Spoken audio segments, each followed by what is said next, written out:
Muito bem. Bom, o tema que me propuseram foi falar sobre parto seguro, e como eu disse no início, eu acho que é um tema extremamente importante, né, para a gente discutir nesse momento, principalmente como algumas pessoas tentam colocar dois pesos nisso, entre parto seguro e parto humanizado, como se fossem sistemas antagônicos, e não é. Eu acho muito importante a gente discutir alguns aspectos sobre isso, né? Na medida em que declaração de que conflito de interesse é receber financiamento da indústria sobre o tema da palestra, eu declaro que não possuo, evidentemente, que há enormes conflitos de interesse por ser obstetra, né, e querer um parto seguro para as minhas pacientes, né, como todos nós. Eu gostaria de iniciar lembrando que a segurança do parto não era uma preocupação importante até início do século XX. Para ilustrar isso, né, como era visto o papel da mulher nas sociedades antigamente, eu acho que essa frase, né, escrita no catecismo lá do Martinho Lutero, expressa muito bem, né? Ele dizia assim: elas, né, as mulheres, que fiquem parindo filhos até morrer, é para isso que as mulheres existem. Isso dito nos dias de hoje é um absurdo, mas lembrar que há muito pouco tempo que se começou a se preocupar realmente com segurança e com a saúde das mulheres e com a segurança do parto. Isso, né, e está na gênese da obstetrícia, a obstetrícia como um ramo, né, da medicina cirúrgica, inclusive, ela tem os dois pés bem assentados na questão da segurança, né? A obstetrícia nasceu né, principalmente em relação ao parto, porque o atendimento pré-natal se desenvolveu muito tempo depois do nascimento da obstetrícia, exatamente para prevenir, tratar os agravos à saúde da gestante e do feto causados por um processo natural, né, que é o trabalho de parto, o parto e o período puerperal, que por ser natural não é nenhuma garantia de ser seguro. Eu acho muito interessante essa foto.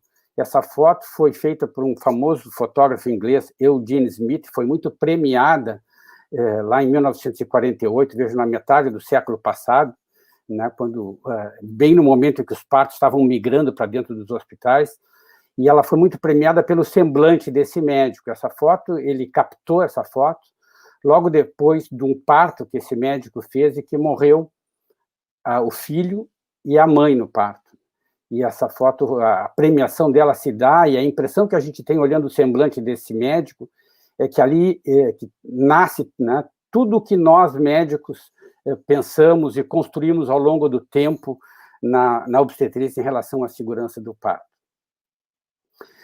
E quando a gente avalia, por exemplo, desfechos extremamente duros, como morte materna, o desfecho mais grave que a gente deve evitar, em relação à gestação, esse estudo que foi publicado lá em 2006, mas eu acho ele muito interessante, mostra que as mulheres morrem muito pouco durante a gravidez e praticamente não morrem depois do 7º dia de pós-parto. Quer dizer, o dia do parto e a primeira semana que decorre do parto é o período de maior risco, inclusive de desfechos tão graves quanto a morte materna.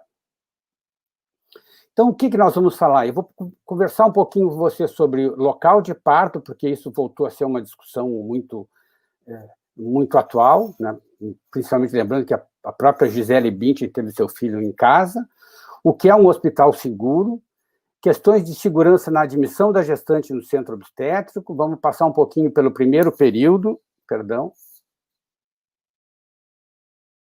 pelo segundo período do parto, a extração fetal difícil na cesárea, o terceiro e quarto período. Vamos dar uma pincelada em tópicos de segurança em relação a tudo isso. Por que se volta a falar na questão do local do parto, né? Os partos tradicionalmente eram em casa, migraram para o hospital exatamente por uma questão de segurança, com o advento da obstetrícia. Foi dentro dos hospitais que se desenvolveu talvez o procedimento cirúrgico que mais salvou gente ao longo da história da humanidade, que é a cesariana, e outros procedimentos, como episiotomia, uso de fórceps, uma série de intervenções, ocitocina. E certamente, né, o abuso, muitas vezes, além da medida necessária de uma série de intervenções que foram criadas para a segurança, que podem ter passado do limite da segurança fez com que houvesse, né, um movimento de algumas pessoas no sentido de sair de dentro do hospital, voltar para casa, ou migrar para centro de parto normal, fora de hospitais, para ter os seus filhos. Isso não é simplesmente um desejo de algumas pessoas, né? O próprio Ministério da Saúde, isso aqui lá uma portaria lá em 1999, ele criou, no âmbito do SUS, os centros de partos normais, né? E vejam que nessa portaria, esse estabelecimento poderia funcionar ligado a uma unidade de saúde, a um hospital, mas poderia ser um local autônomo, isolado, longe de um hospital, e poderia dispensar, inclusive, a presença de um médico obstetra. A equipe mínima não incluía a presença nem de obstetra e nem de neonatologista. Isso não deu muito certo, como era de se esperar, e lá em 2015, o Ministério da Saúde do Brasil cria uma nova portaria que redefine a implantação dos centros de partos normais, né, e classifica esses centros de partos normais em 3 níveis. Né, o nível 2, intra-hospitalares, um com um ambiente exclusivo de centro de parto, outro ligado, compartilhado com o centro obstétrico, com a maternidade, e um terceiro que já não podia ser e não pode ser longe de um hospital, mas peri-hospitalar, garantindo um tempo máximo de transferência de 20 minutos. Como se 20 minutos fosse um número mágico que pudesse garantir saúde ou ausência de dano num recém-nascido ou numa mãe. Existem muitos estudos publicados na literatura de todas as qualidades sobre vantagens e desvantagens da gente ter filho, né, de ter parto fora da unidade hospitalar. Eu separei 2 porque eu acho que eles são muito significativos pelo peso que eles representam, para mostrar aqui. Um é esse estudo aqui, publicado no British Medical Journal. Esse estudo foi idealizado pelo Ministério de Saúde da Holanda. A Holanda é o país com a maior história de organização e de funcionamento de partos de baixo risco em centros de parto normais fora de hospitais, feitos por parteiras, e partos de alto risco feitos dentro de hospitais por médicos. Então, o que eles fizeram?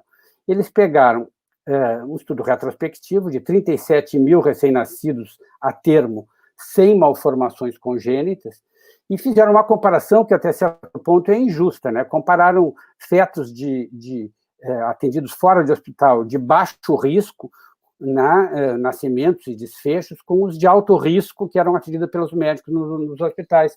Evidentemente que uma gestante de baixo risco deveria ter uma mortalidade perinatal menor. E veja o que eles constataram, né? Uma mortalidade maior nas gestantes de baixo risco, com risco relativo de 2,6 para a mortalidade perinatal, 2,3 para a mortalidade relacionada ao parto, e aquelas gestantes transferidas pelas parteiras para os obstetras tinham 3 vezes, quase 4 vezes mais chance de mortalidade perinatal e 2,5 vezes mais chance de ser admitidas na UTI neonatal, o nenê ir para a UTI neonatal. A conclusão desse estudo, que tem a sua relevância por ser feito na Holanda e com o objetivo de ratificar um programa de saúde, a conclusão dele é que esses achados foram inesperados. Eu não acho que seriam inesperados, né? E recomendável que o sistema de saúde holandês, que é tão dado como exemplo, né, deveria sofrer uma reavaliação. E um outro estudo que eu separei, esse estudo do Greenbaum, no American Journal, é também muito relevante, porque é um estudo retrospectivo, sim. Ele pega dados do CDC, avalia quase 14 milhões de gestações únicas a termo, né, nos Estados Unidos durante esse período, e ele comparou, e ele pegou alguns desfechos, como, por exemplo, Apgar de 0 no 5º minuto, que é um desfecho extremamente grave, e comparou os partos com os partos atendidos por médicos dos hospitais. Ele comparou a parteira no hospital, a parteira no centro de parto normal e a parteira no domicílio. Veja que a parteira dentro do hospital, o risco do recém-nascido foi menor de ter um Apgar 0 no 5º minuto comparado com os médicos, e isso é explicável, porque elas atendem os partos sem risco. Mas mesmo atendendo partos sem risco, a parteira no centro de parto normal tem um risco de 3,5 vezes maior de ter um apgar zero no 5º minuto, e se for em casa, de 10 vezes, 10 vezes maior. E outro desfecho que ele analisou também foi a presença de convulsão e paralisia cerebral do recém-nascido. Lembrando a paralisia como um desfecho gravíssimo, né, e que não tem muita solução. Também, parteira no hospital teve um risco menor, lembrando, ela estava atendendo gestantes com risco menor, era de se esperar isso, mas a parteira no centro de parto normal teve um risco, o nenê tem um risco 2 vezes maior de ter paralisia cerebral, e se for em casa, esse risco é 4 vezes maior. Então, a conclusão desse estudo é que o risco de um dano no recém-nascido não depende de quem atende o parto, se é o médico, se é uma enfermeira obstétrica, uma parteira, mas fundamentalmente do local onde ocorre o parto, né? Então, eu acho que esses 2 estudos, eles são muito, os resultados são muito fortes no sentido de se contestar a ideia de que ter parto, mesmo em gestante de baixo risco fora do hospital, é uma atitude segura. Mas todo hospital é seguro? Evidentemente que não basta botar uma placa lá, dizer que é um hospital, construir um hospital e botar médico, enfermeira lá para dentro, que ele não será um hospital seguro. A questão da discussão sobre o hospital seguro começou com a publicação desse estudo, um livro, né, Errar é Humano, no início agora desse século, e a partir daí, nos Estados Unidos, uma série de entidades começaram a estudar e a avaliar as questões de risco de dano produzido por hospital, né? A Aliança Mundial para a Segurança do Paciente, a Joint Commission International, a Anvisa aqui no Brasil, né, o parto adequado. Então, uma série de entidades começaram a estudar o Institute for Healthcare Improvement para avaliar quais são os pré-requisitos que um hospital deve ter para ele ser considerado seguro para atender pacientes e, inclusive, seguro para atender parto, né? O ACOG, no final do século passado, criou um comitê de qualidade e segurança do paciente. A recomendação do ACOG é que os hospitais seguros para ter filhos, eles têm que ter programas de identificação de eventos adversos, deve ter indicadores de scores de avaliação de qualidade, né, e esses indicadores, esses aqui são os indicadores preconizados pela Joint Commission, e esses indicadores têm que poder ser comparados com outros hospitais, para poder promover melhoria no atendimento, e também houve a criação de novas especialidades médicas que vieram no sentido de aumentar a segurança hospitalar, como médicos hospitalistas, time de resposta rápida, etc.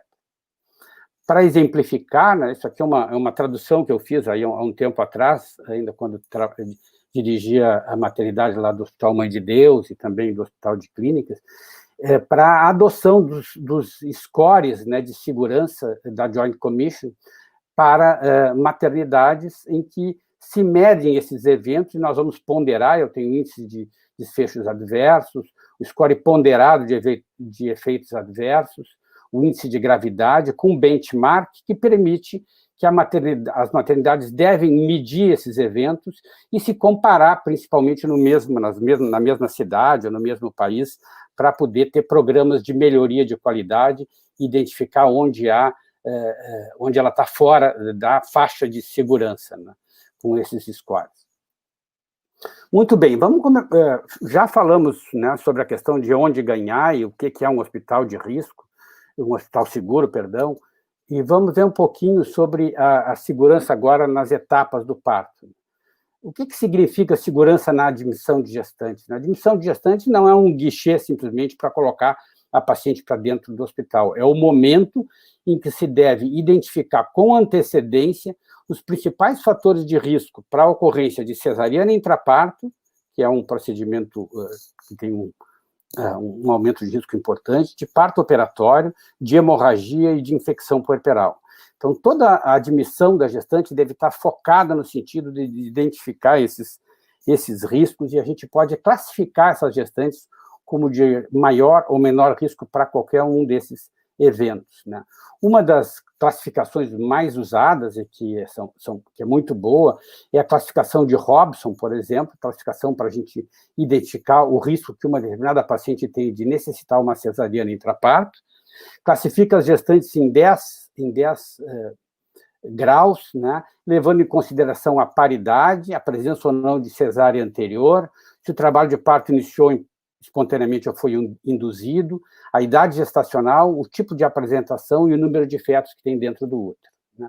Essa classificação de Robson é recomendada que uma maternidade que pretenda ser uma maternidade segura classifique as suas gestantes antes do parto. E também, né, a classificação do principal risco para a saúde das gestantes, que é o risco da hemorragia pós-parto.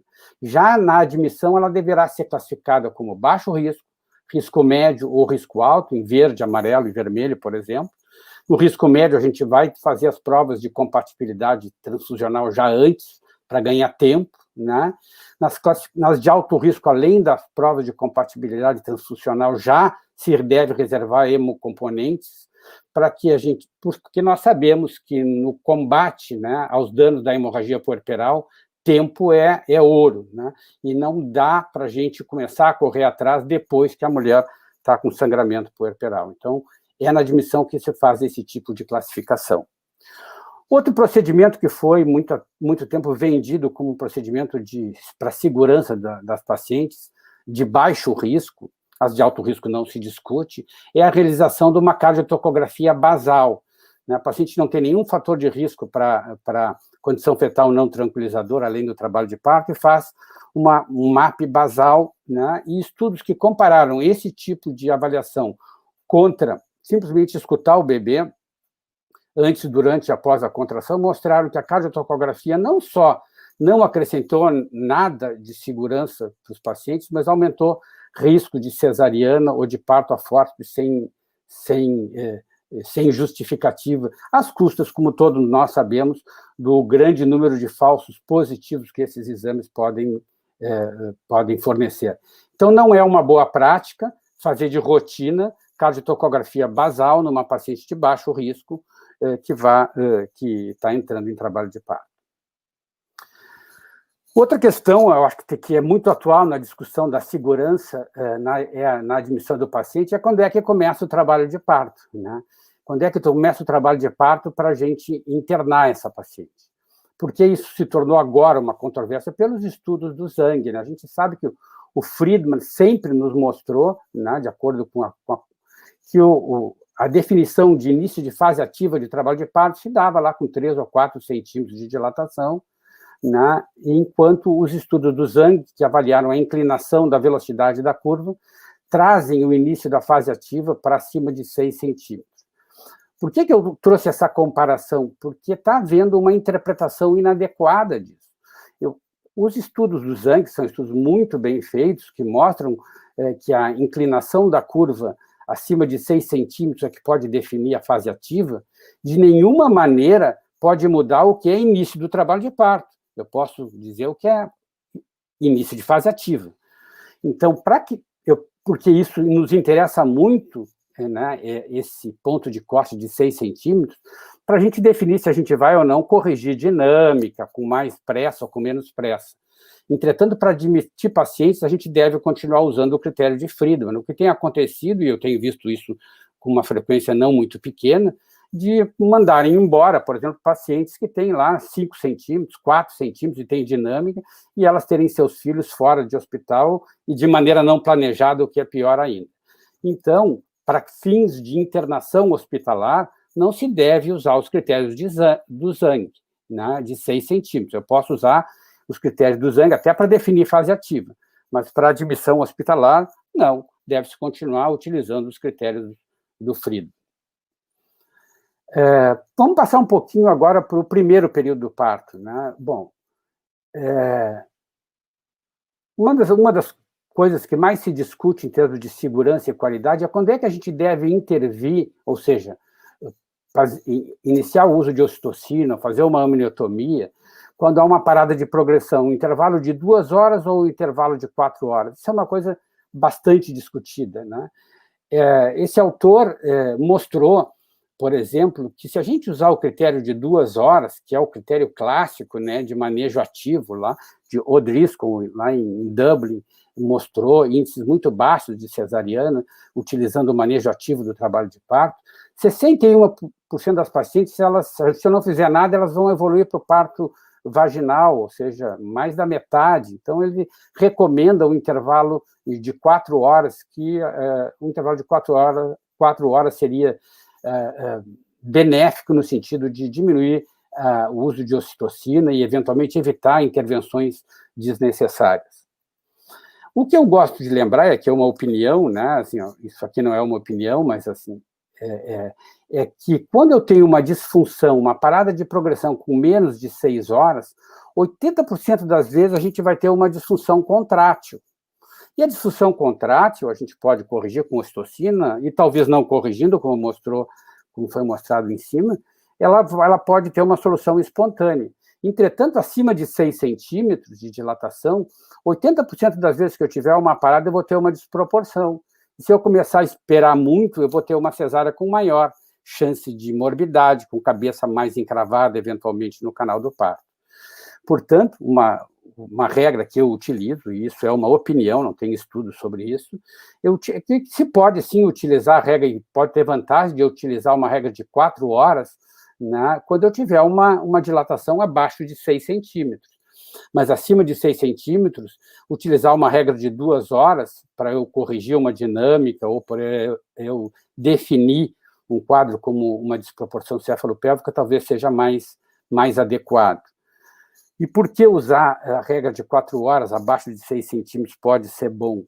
Eu gostaria de lembrar, né, que o uso excessivo de ocitocina no primeiro período do parto está associado com um aumento de hemorragia puerperal, provavelmente porque a ocitocina começa a ocupar os receptores do miométrio e depois ela não vai funcionar adequadamente se eu precisar utilizá-la no puerpério. Vejam que, à medida que cresce o tempo em minutos de uso de ocitocina no primeiro período do parto, aumenta a chance de maneira significativa de eu ter uma hemorragia puerperal.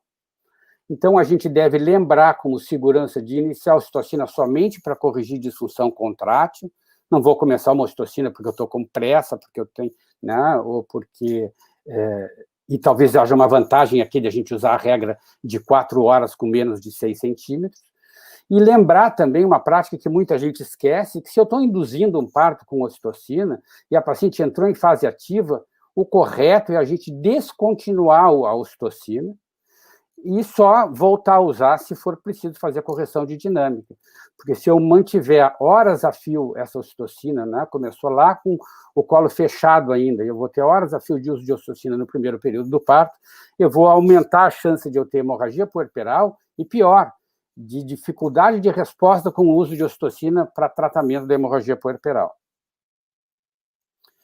E para o segundo período, né, chegando no final do nosso parto, né, quanto tempo é seguro eu esperar um parto, né, no segundo período do parto? É difícil, né, estudos não definem com precisão o que é normal, o que é anormal em relação a tempo do segundo período do parto. Isso é um estudo observacional de 53 mil gestantes em 25 hospitais. Aqui a gente vê primigestas, multíparas, em azul a necessidade cesariana, em verde necessidade de parto operatório.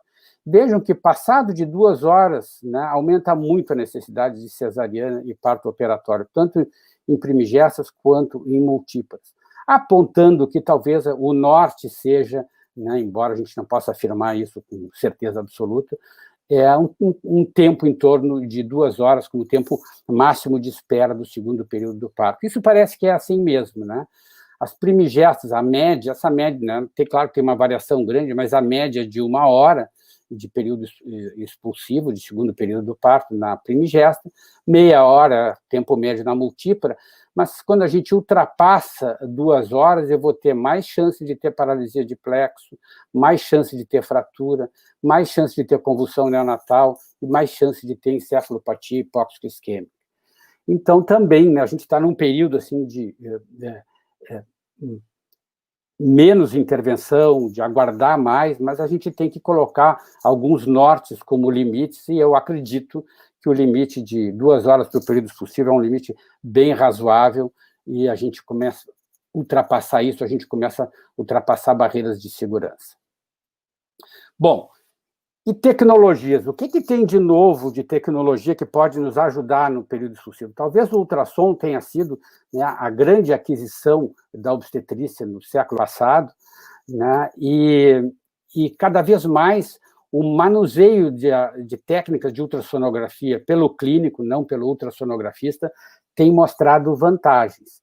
Aqui é um exemplo, por exemplo, né, estudos mostram que mesmo obstetras experientes erram muito na definição, por exemplo, de uma variedade anterior ou de uma variedade posterior.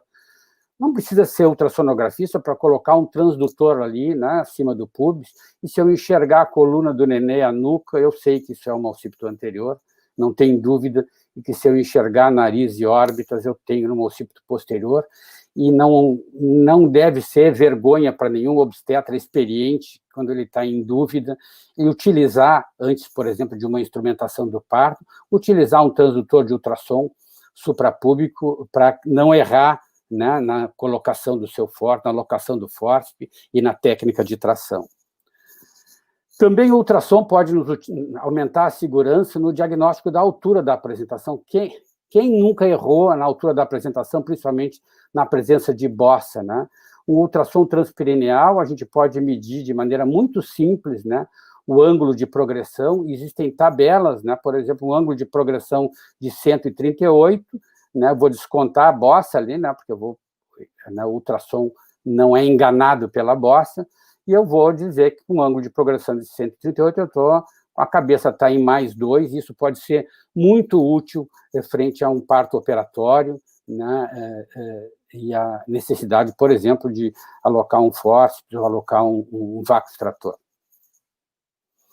A episiotomia, pobre da episiotomia, né, que tem sido carimbada como um procedimento raivoso, muitas vezes, né, dos médicos querem ferir as suas pacientes fazendo episiotomia. O que a gente sabe é que realmente a episiotomia foi usada em demasia e ela não deve ser feita rotineiramente, e tem muitos estudos sobre isso. O primeiro ensaio clínico randomizado foi o estudo argentino, e que mostrou que fazer a episiotomia de maneira mais restritiva, no estudo deles em torno ali de 30%, foi vantajoso em relação a fazer episiotomia de maneira rotineira, o que dá quase 80% de episiotomia. Tem menos taxa de trauma perineal posterior, menos sutura, menos complicações, ou seja, a gente não deve, sim, utilizar a episiotomia sem indicação. A episiotomia é um procedimento cirúrgico, o médico deve descrever no prontuário a indicação da episiotomia, até porque ele pode ser cobrado por isso, se a paciente não queria uma episiotomia, mas ela não pode ser abandonada. Esse estudo também eu achei muito interessante, porque nos países nórdicos a episiotomia é muito pouco feita, né? E aqui ele mostra, na Noruega, por exemplo, eles compararam taxa de episiotomia entre 2004 e 2010, em que eles passaram, vejo, tudo abaixo de 30%, né? De 17,8% para 19,1%. Esse pequeno aumento na taxa de episiotomia significou uma queda em 48% na ruptura de esfíncter anal. E, por outro lado, na Finlândia, que eles trabalhavam com uma taxa de episiotomia em 2004 de 32%, quando baixou para 24%, né, aumentou em 43% a taxa de laceração de esfíncter. Ou seja, episiotomia restritiva, sim, pero no mucho, né? Não dá para a gente imaginar, a gente não sabe qual é a taxa ideal de episiotomia, mas parece que coisas abaixo de 30% vão nos trazer aumento de risco de laceração de esfíncter. Por outro lado, quando a gente opta por não fazer uma episiotomia, a gente também tem que reaprender, né, a proteção perineal, principalmente no momento do desprendimento da cabeça. Aquela ordem, muitas vezes dada, né, incentivo da mãe, agora não para de fazer força, empurra que o nenê está nascendo, não é uma boa medida para a integridade do períneo. Para a integridade do períneo, a deflexão da cabeça tem que se dar de maneira absolutamente lenta. O ideal é que ela não tenha puxo, que só a força uterina promova a deflexão da cabeça, e que o obstetra, com a mão esquerda, ele detenha a velocidade do desprendimento da cabeça, e com a mão direita, fazendo uma forte pressão em direção à linha média para no músculo elevador do ânus, no sentido de evitar pressão sobre o músculo do esfíncter. Esse estudo em Oslo mostrou que o aprendizado dessa técnica diminui muito a chance de laceração perineal. E quando a gente opta, então, por fazer episiotomia de resgate, a gente tem que lembrar uma coisa muito simples, né? A gente tem visto muitos aqui no Brasil, muitos serviços que rapidamente passaram, né, de episiotomia rotineira para episiotomia restritiva. E fazendo episiotomias de resgate, ou seja, quando a cabeça começa a defletir, usando o mesmo ângulo, né? O ângulo é em torno de 25, 30 graus da episiotomia. Isso é muito perigoso. Eu acho que essa imagem ilustra bem isso. Olha, se eu desenhar antes do período expulsivo, né, 25, 30 e 60 graus, né, na hora da expulsão da cabeça, o que era 25 está lá em torno de 60 graus.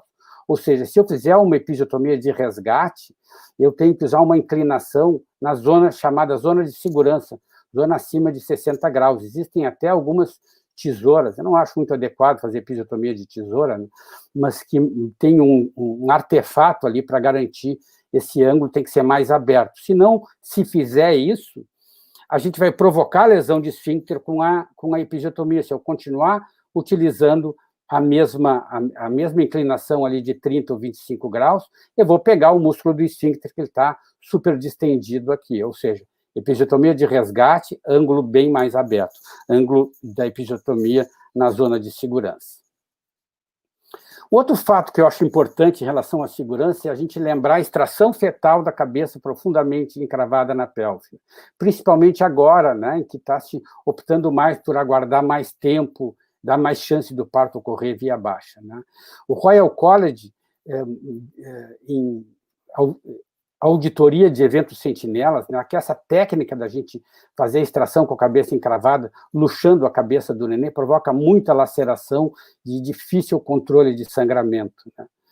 E eles recomendam, né, em hospitais que têm a residência médica, que sempre que eu tenho cabeça encravada, cesárea indicada com dilatação completa, que tenha um consultor sênior ali, né, alguém experiente, e que tem que ter treinamento de residente específico para retirada de cabeça profundamente encravada. E a técnica, ou as técnicas, tem que ser eu não vou tentar, né, luxar essa cabeça aqui, posso optar por técnicas ou de empurrar, ou técnicas de puxar, previamente, e a gente deve se preparar para isso. Se a opção, né, houve uma falha no período expulsivo, se a opção e a cabeça está muito encaixada, uma das opções na técnica de empurrar é colocar a paciente na posição de Whitmore. Na hora de tirar o nenê, o anestesista faz uma dose pequena de nitroglicerina para relaxar o útero, né, enquanto um terceiro auxiliar com a mão espalmada desloca, desencaixa essa cabeça para permitir que a mão do cirurgião pegue a cabeça do nenê sem forçar essa mão aqui no canal do parto.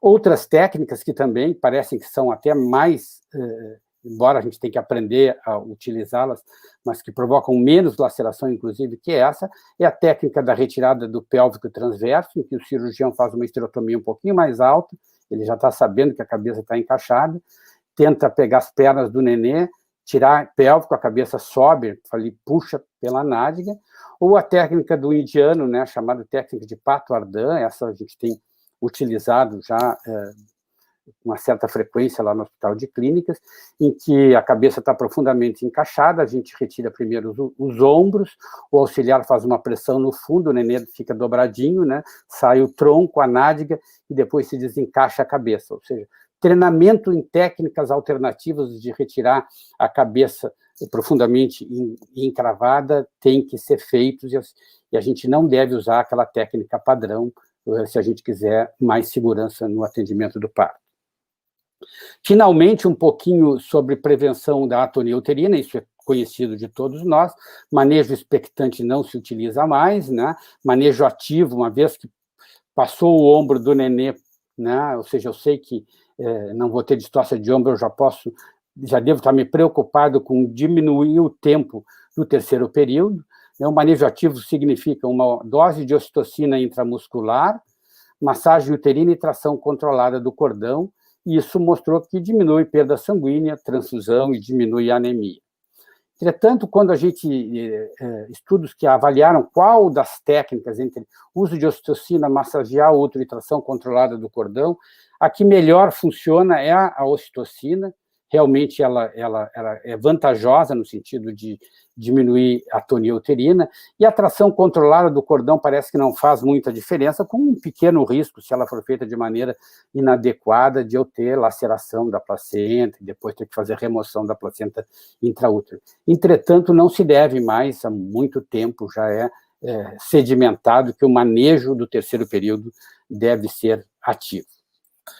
Bom, então, o que a gente não deve fazer se a gente está pensando em segurança do parto? Bom, não se deve realizar parto fora do ambiente de hospital, não se deve a gente deixar de indicar procedimentos que protejam a parturiente e o bebê dos riscos da natureza, e a questão aquela que foi discutida na palestra do professor Goldin, né, sobre autonomia e beneficência. A gente não pode, em situações de urgência, eu não tenho dúvida que o princípio de beneficência supera o princípio de autonomia. Eu não devo indicar procedimentos e intervenções desnecessárias. Não se deve permitir que gestantes peregrinem em busca de vagas hospitalares, responsabilidade dos gestores do sistema de saúde. Oferecer leitos de UTI neonatal em quantidade e qualidade suficiente para prematuros e para nenês doentes. E também não se deve não oferecer serviço de saúde em condições seguras, quer dizer, não basta ser um hospital para ser seguro, né, e nem basta ser uma casa para ser humanizado. O que deve ser feito? O que está mais se discutindo em relação à segurança? É que o modelo de assistência obstétrica precisa e será mudado, né? Quando a gente compara, né, a assistência baseada no médico obstetra, que é chamado na urgência, né, é o médico cowboy, né, que está em casa e, de repente, larga tudo, todos os seus compromissos para ir atender o parto, com assistência baseada em equipe de plantão, a gente vê que esse modelo não é um modelo seguro, né? O SUS já nos mostrou isso, quando a gente mede indicadores de segurança, que esse modelo é mais seguro. Existe um movimento chamado Movimento do Parto Adequado, que pretende implantar esse modelo nas maternidades da saúde suplementar, né? E isso é um caminho sem volta, né? Como foi um caminho sem volta, né, o paciente crítico atendido em UTI de adulto, né, do que o seu cardiologista, o seu nefrologista ir lá, ficar atendendo e fazendo 3, 4, 5 visitas ao dia. Isso não teve cabimento, né? Hoje em dia ninguém discute que atendimento de paciente crítico em UTI é melhor, e também já se sabe que o atendimento do paciente em trabalho de parto é, assim, melhor por equipe treinada no plantão. Então, como mensagem para casa, né, condições mínimas, né, de segurança no atendimento do parto. Disponibilidade de acesso imediato de sangue, hemoderivados, ocitóxicos e antibióticos. Disponibilidade de 24 horas por dia de médico especialista em obstetrícia, neonatologia e anestesia. Sem isso, a gente não pode falar em parto seguro. Condições no local para realizar uma cesariana. É um absurdo tirar uma mulher do seu local de parto com uma dilatação completa, colocá-la numa ambulância ou num táxi para levar para um hospital para fazer uma cesariana. Isso não é seguro. Ter equipe treinada para atendimento em situações de ameaça à saúde, quer dizer, não basta ser plantonista, ele tem que estar treinado, tem que ter programa, assim como tem programa de treinamento em parada cardiovascular, né, que os médicos internistas têm que fazer, o obstetra tem que estar treinado em distócia de ombro, treinada em protocolo de hemorragia puerperal, em atendimento de convulsão eclâmptica, etc. E possibilidades, né, local de parto tem que ter possibilidade de acesso, claro, pode ser no local ou por transferência, CTI para a mãe e para o bebê. Evidente que não se vai imaginar que toda maternidade, todo hospital que tem maternidade obrigatoriamente tenha uma UTI e uma UTI neonatal, mas ele tem que ter um backup, né, tem que ter uma reserva, né, uma UTI para mandar em situações de urgência. Como é que a gente quer, então, que as nossas crianças nasçam, né? De parto vaginal ou de cesariana, dependendo da indicação, atendido por profissionais qualificados, com atitudes humanizadas, em ambiente hospitalar, onde eles possam ter acesso a recursos e a intervenções seguras, caso seja necessário. Eu acho que essa é o último diapositivo. Muito obrigado e desculpe ter passado talvez um pouquinho do tempo. Doutor Sérgio, muito obrigado pela sua palestra, brilhante palestra que o senhor nos deu aí sobre o parto seguro, essa revisão fantástica. E para debater, eu gostaria de chamar o doutor Gustavo Steibel, que é o doutor Gustavo, ele é médico obstetra, especialista em ultrassonografia e medicina fetal, e tem mestrado e doutorado pela Pontifícia Universidade Católica. Tudo bom, Gustavo? Tudo. Estão me ouvindo? Tá me ouvindo? Sim. Que honra olhar para vocês dois, e eu aqui pequenininho do lado de vocês dois, né? Eu fico até acanhado. Um prazer e uma honra mesmo estar com vocês dois. Obrigado pelo convite. E Sérgio, eu sempre te admirei sempre, e tenho tu, Breno, meu pai como exemplo. E esse assunto de parto seguro é uma coisa que me intriga, porque depois que tu assiste uma aula como a que tu deu agora, parece assim, como alguém em 2020 pensa em fazer um parto que não seja no hospital? E daí parece que nós estamos discutindo coisas que não acontecem. E eu faz 2 meses atrás, e eu só faço obstetrícia, recebe seguidamente pacientes instruídas com dinheiro, que há 2 meses atrás chegou no meu consultório e disse: Gustavo, eu vim aqui só para conversar contigo, mas eu vou ter meu parto no Morro da Silveira. Eu disse: não, mas calma aí. E se acontecer alguma coisa, tu terminou tua fala assim, como tu vai conduzir um parto onde tu não pode fazer uma cesariana? Porque 20 a 30% vai acabar em cesárea. E ela disse: não, mas daí eu vou para Tubarão. Ou seja, ela não tem noção do que é. E eu não estou falando uma pessoa que não tem acesso à informação. E daí eu me pergunto assim, onde nós obstetras estamos falhando? Porque aqui nós estamos falando entre nós obstetras e parece que nós estamos falando para quem não tem que escutar. E por isso eu saúdo e agradeço a Ana e a Sogirgues com esse projeto, que eu acho que a sociedade tem muito essa importância. Ela respalda depois a nossa mini fala no consultório. Porque me impressiona o óbvio não sendo seguido. E se por um lado eu entendo que às vezes a informação não chegue tão adequadamente, eu acho que nós obstetras, nós temos que ver onde é que nós podemos melhorar. E eu, desde que me formei, em 2002, eu sempre fiz plantões, seja em um hospital privado ou um hospital de SUS, então eu conheço bem as duas realidades.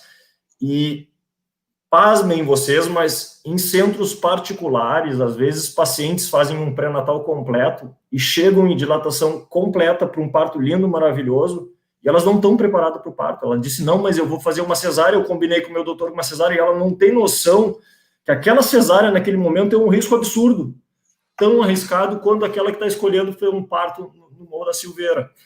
Então, às vezes, eu acho que nós, como obstetras, nós pecamos no alinhamento com as pacientes durante o pré-natal, e é um momento muito único que a gente tem para alinhar essa expectativa das pacientes com a realidade que ela vai enfrentar. E que não tem nenhum problema ela querer ter um parto normal, e todos nós, obstetras, o parto mais lindo que a gente faz é aquele parto que a gente não faz absolutamente nada, sem epísio, sem laceração, que tu entrega o nenê direto para a mãe, mas que ela entenda que aquele nosso objetivo pode se transformar numa cesárea de urgência e com uma hemorragia pós-parto. E esse alinhamento faz com que a satisfação dela seja maior. E eu acho que às vezes nós, obstetras, pecamos nisso. E um outro ponto que eu acho que a gente peca bastante, e que eu acho que esse projeto de parto seguro, nada mais humano do que um parto seguro, ele tem sim o pilar da informação, mas ele tem que ter esse pilar do médico alinhando a expectativa da paciente, e o médico fazendo uma reflexão das coisas que a gente fazia, achando que estava fazendo certo, e que nesse momento não faz nenhum sentido mais fazer.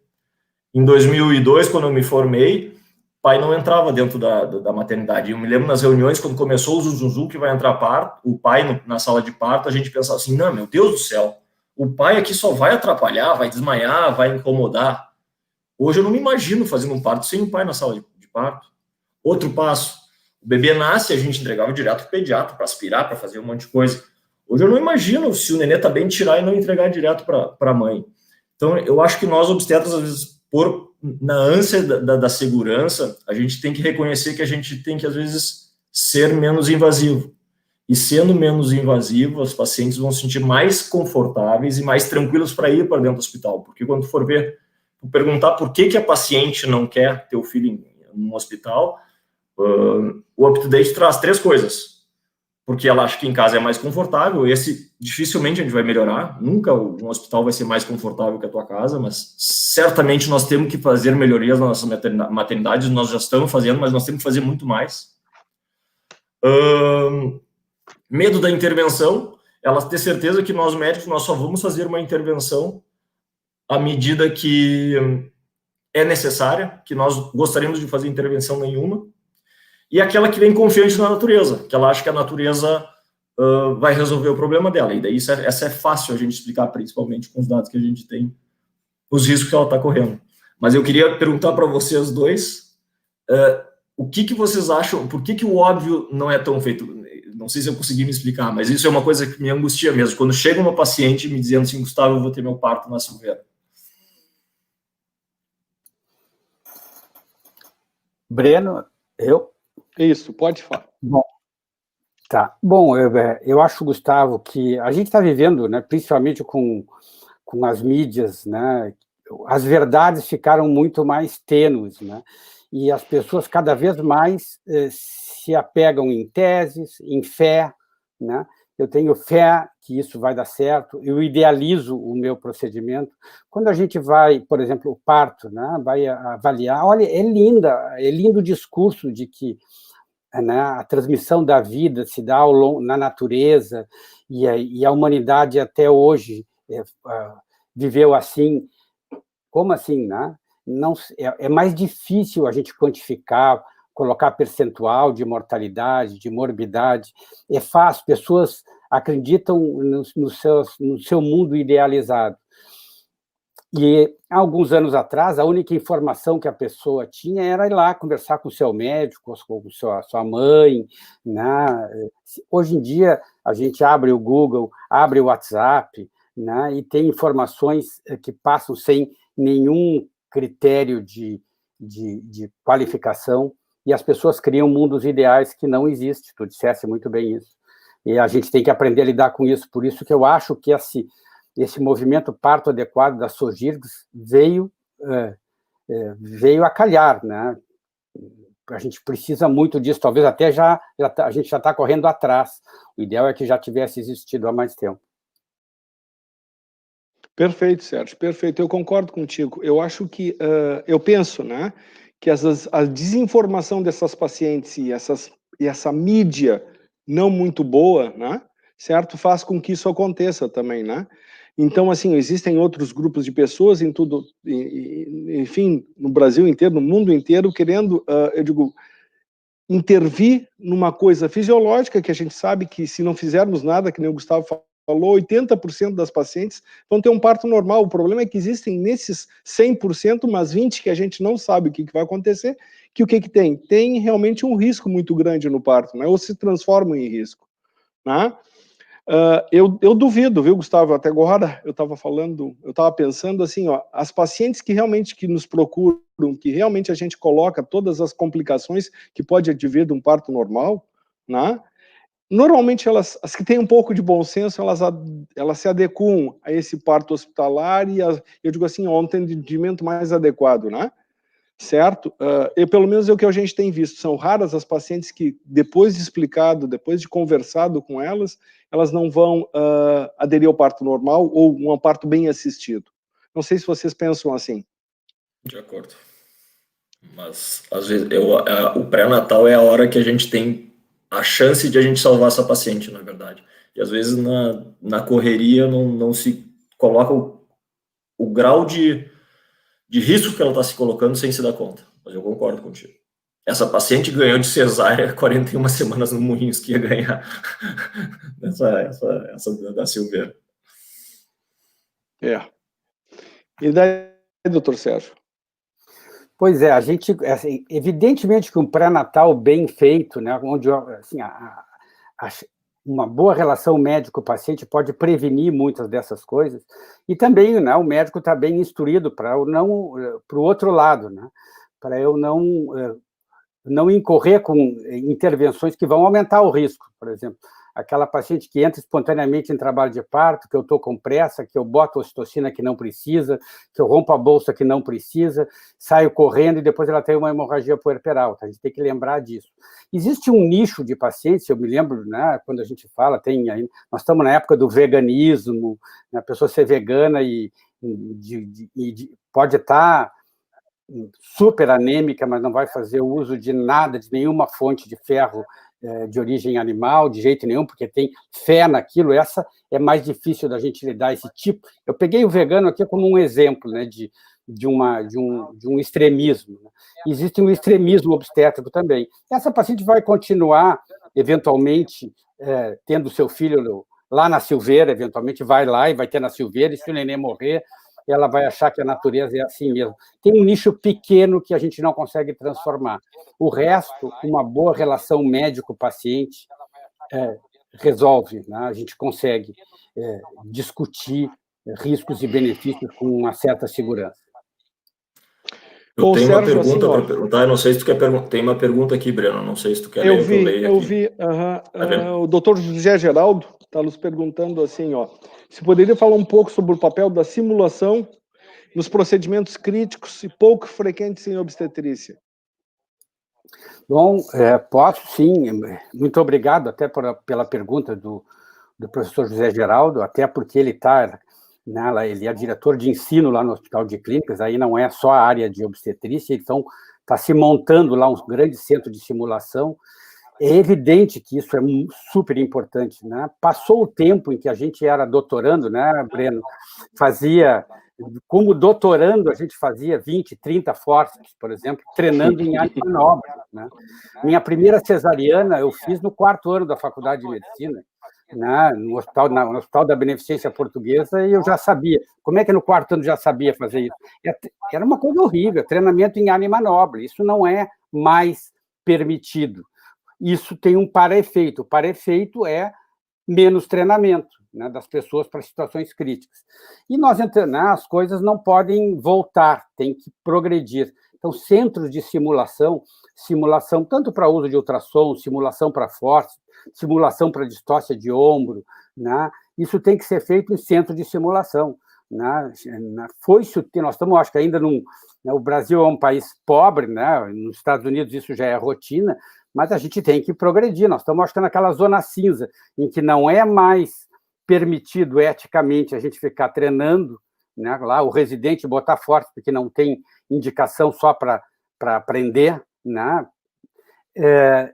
e ainda não temos bons centros de simulação, mas a gente tem que, eu acho esse papel fundamental, né, os hospitais universitários têm que desenvolver bons centros de simulação em procedimentos.